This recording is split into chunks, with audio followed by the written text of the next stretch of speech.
Bonjour everyone, welcome back to my channel, and today I'm going to show you how to make my favorite meal, oxtail, but this is the Haitian recipe.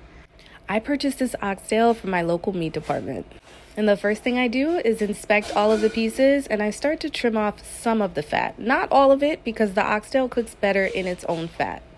Then I clean the meat really well with salt, vinegar, sour orange, lemons, and limes.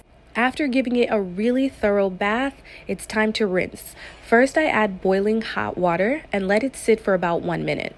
Then I rinse with cold water 2 times, and then I transfer the oxtail into a new bowl and I start to season. I'm using 2 spoons of Neguess Creole Haitian Epis, which is a Haitian mixture that we make fresh every day at my restaurant.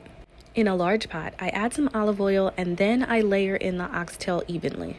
Then I add enough water just to cover the top of the oxtail. I set the fire to medium-high, I cover it, and then I let it cook for about 45 minutes to an hour. During this time, I add more water as it dries up, and I do this about 2 to 3 times. When the oxtail starts to separate from the bone, it's ready.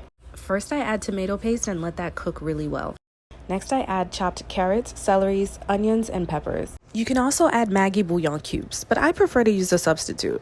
I add crushed cloves, butter, and butter beans, and a bouquet of cilantro, thyme, and parsley. Let the oxtail stew on medium heat for about 20 more minutes. Then the sauce starts to thicken and your oxtail is ready. And voila, you have tender oxtail. Comment down below what you'd like to see me cook next. Bon appetit, everyone!